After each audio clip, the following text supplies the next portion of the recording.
Have you ever wanted to make your own custom t-shirt or hoodie? You know, something fun, an inside joke among your friends, perhaps a stag party shirt, something simple. Well, I've been in that position myself recently. And in this video, I'm going to go through how you can design your own shirt or hoodie and just get it printed.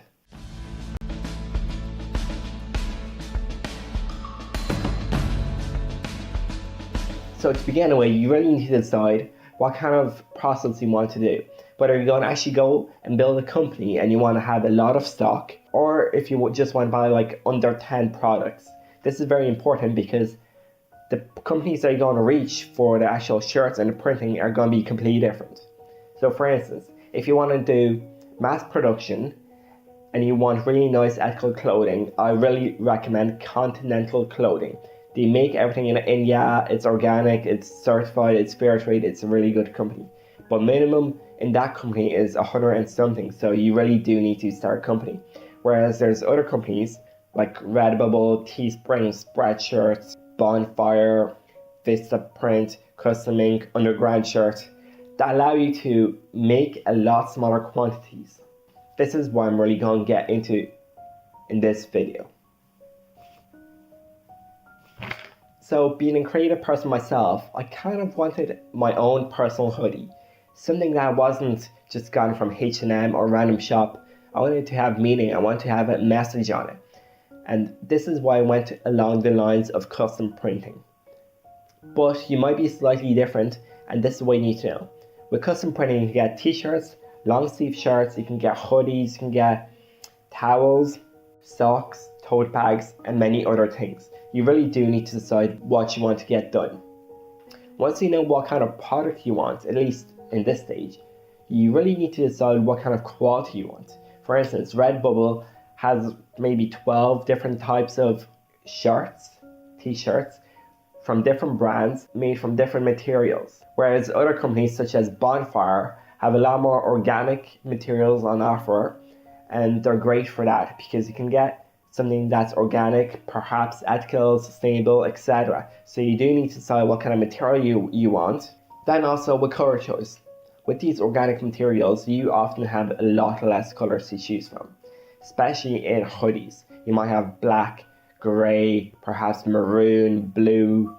Whereas if you just get the traditional cotton route, you can maybe get 30, 40 different colors of t-shirts, hoodies. It's pretty much unlimited choices.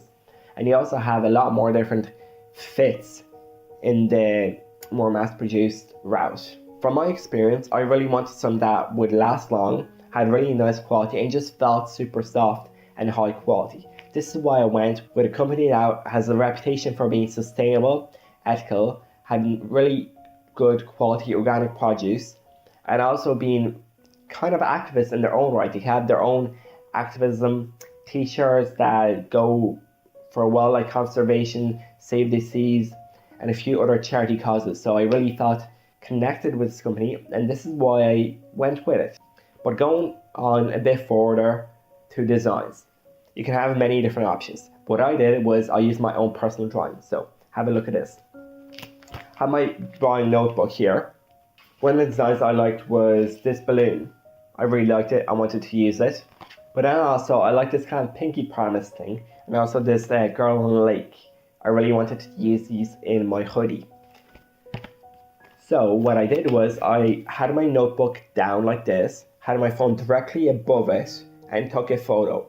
My phone has a nice camera, so it was fine. Then I imported this photo into Photoshop and traced it with a brush tool. I really did magnify it and trace it in the best way possible, so I had a really high quality digital copy of my art. If you're going to trace this, make sure that your artboard in Photoshop is 4000 pixels on the longest lens. So if you're doing portrait, it'd be 4000, going down ways to maybe like 2000 or 3000, going landscape a bit different, and square would be 4000 by 4000. 4000 is the maximum amount of pixels that most of these shirt companies can accept. So 4000 pixels will get your design to be the highest quality. So after tracing it, I basically just refined it a bit, changed it a tiny bit, made it nicely and really crisp. and I removed the background layer. And this is an essential part about Photoshop. When you remove a background layer, you make it transparent, so only your design shows through, only the actual outline of your design. I'll put a few examples right above my screen. This is super crucial because if you're trying to import your design into one of these websites, you really do want to have no background. That makes the color of the hoodie shine through the design and makes it look a bit more refined. Okay, I got a bit off the track with my personal designs. Now I'm going to actually go through what you can do if you're not so good at drawing or you don't really like Photoshop that much. There's a number of options. One is you look at Pinterest. There are so many shirts available there, so much inspiration, and a lot of it is just text and a simple image. So you can source the text yourself, like just use a font, put it on, make the background clear. It's super simple. And if it's an image, you can basically find a copyright-free copy of the image online, nearly always. So that's not super stressful as well. The websites, apart from Pinterest, that I use, it's Etsy for inspiration, as well as the Google search engine. They both work fine, but just for my own personal sake, I never actually copy the designs fully. It's just a nice way to get inspired. Then you can also use PNGs. And this is amazing if you're trying to make a frame around your text, if you're trying to get some nice designs like, let's say, a leaf, a coffee mug, maybe a cat. Yeah, they're amazing because PNGs have a transparent background. This means they're perfect for t-shirt designs. A website that I absolutely love for this is freepik.com. You will have to sign up, but the amount of products that you can download for free is just immense. It's a phenomenal website. Next, and this is kind of the last stage of your whole planning a design process. What you want to do is download a mock-up of a hoodie or a t-shirt. I'll actually drop a few links down below for the ones I use. And with these, you basically open them up in Photoshop. You can change the color of the hoodie and input your actual personal design. The purpose of this is to actually visualize what your hoodie would look like before going through the custom design process on the website. And it lets you play around with design, the sizing, a lot more. I thoroughly recommend it because when trying to design my hoodie, I basically redesigned it maybe 15 times, changing the text, the font, the whole design of the frame, the back design, the positioning. I changed everything.